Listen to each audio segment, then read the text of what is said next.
Welcome everyone. Today's video all about the hardy hibiscus. Now I've been really excited to share this one with you. I have waited for it to open up so we can do a video and also get it planted today.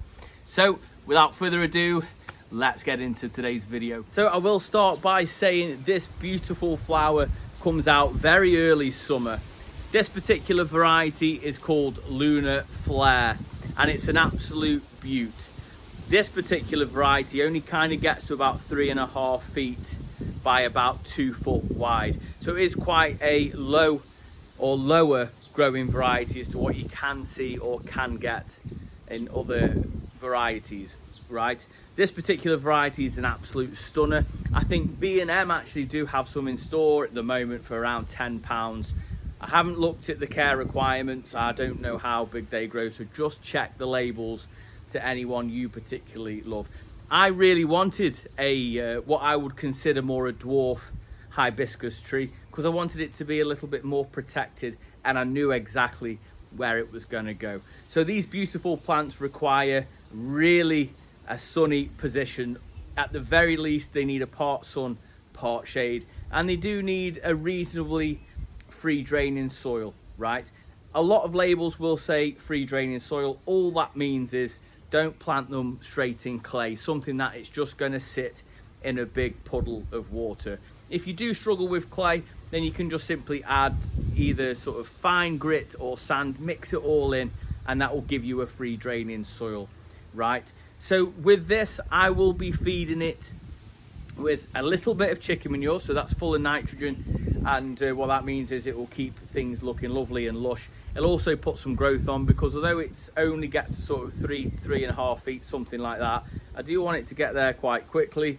The other main feed, and this is what I will be feeding it over the whole year, will be sulfate of potash. Now what that is a perfect for flowers, producing new buds and lots of flowers.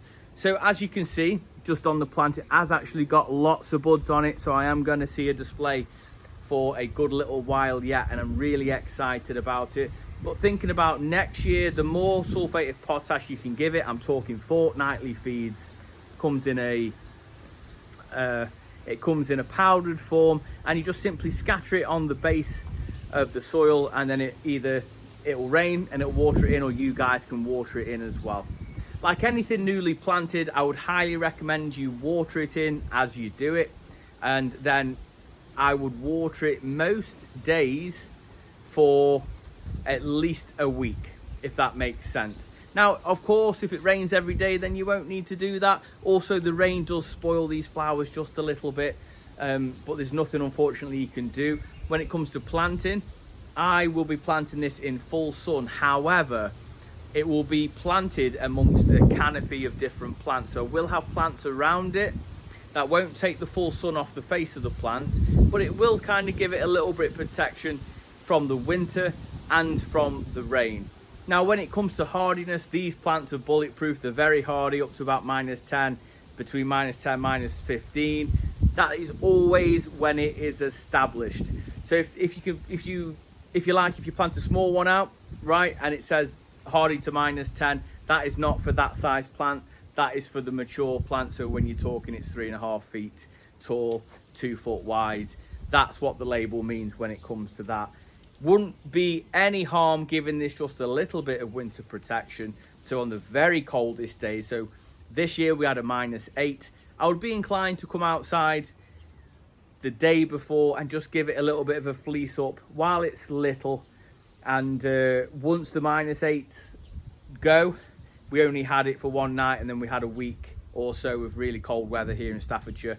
I'd probably leave it on for the week. When it goes back to being a little bit more mild, so like 0 in the winter, I would probably take that fleece off and not worry about it again unless it give out again another sort of harsh -6, -7, -8. I would probably do exactly the same. Other than that, they are pretty bulletproof. These can be kept in a pot on the patio. Of course they can. They need a multi-purpose compost.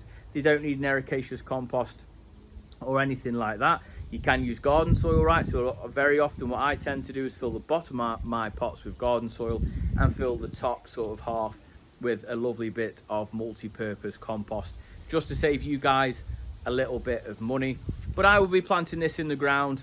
It is now very early June, and it's not particularly like summer at the minute, right? So we're perfectly fine to do planting pretty much any time of the day. If you guys pick this up and you're on a scorching hot day, or we've got some really lovely weather forecast, and we can only wish, right? We can only hope that's going to happen. Then I would recommend that you either plant very early in the morning when the sun's nice and low, or late of an evening when it's exactly the same, just as things cool down. When it comes to watering, I would water it in the morning and not of an evening. Now, I've had this in my garden about maybe 2 weeks now. The slugs have pretty much left it alone, but that's the reason why I say water in the morning, not of an evening. Reason being is the slugs love a damp environment. If you're watering it at night, you're just encouraging your plants to come onto your encouraging the slugs to come onto your plants. So I hope that kind of makes sense. I will be watering this in as I do it. I know this is the middle of the day, and then I'll be watering it of a morning if it needs it, if that makes sense. But certainly for the next week, I will be giving it a little bit every morning. But can you just appreciate how pretty that is? Now, when it comes to planting, a plant certainly has a best face. Now, I'm very lucky these have opened out this way, because that's the way south facing in my garden. So I want to be seeing that side of the plant all of the time.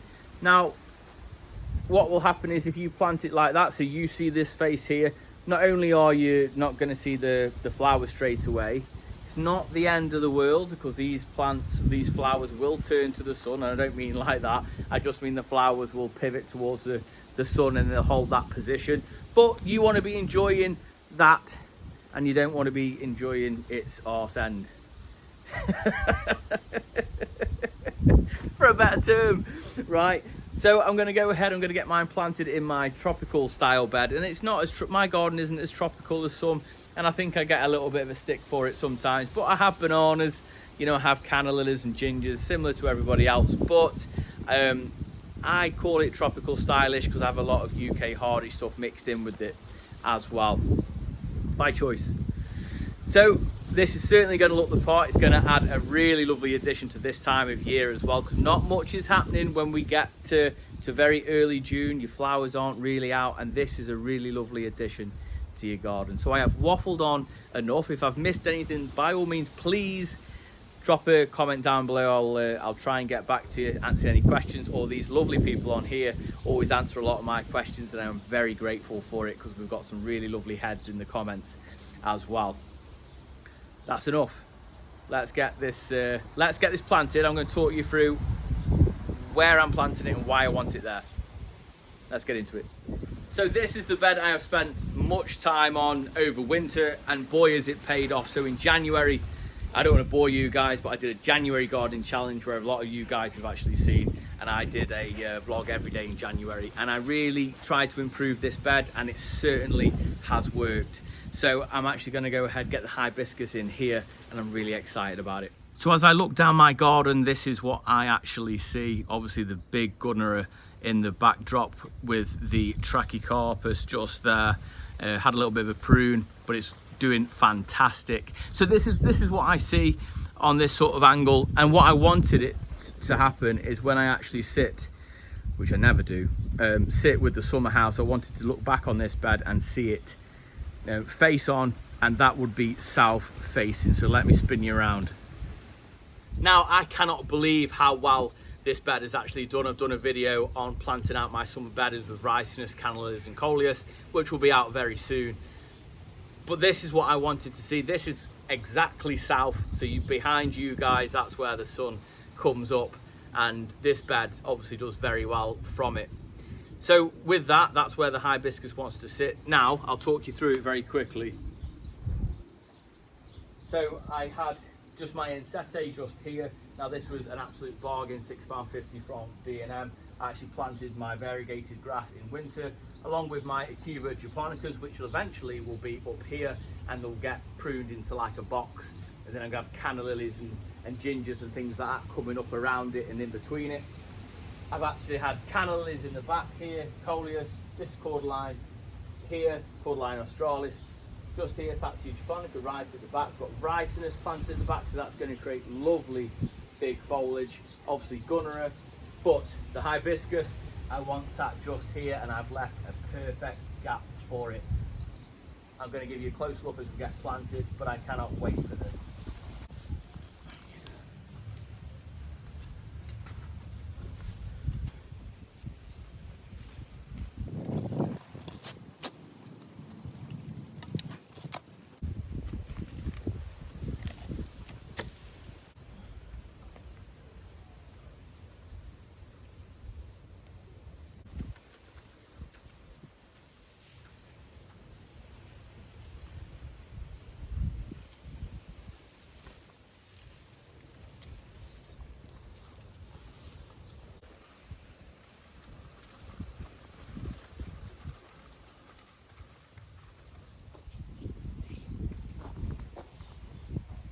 There we have it. I hope you enjoyed this video on Hibiscus.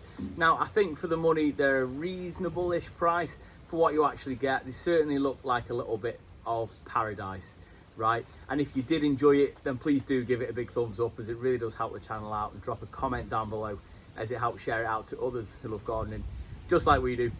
Until tomorrow, I will see you in the garden. You take care.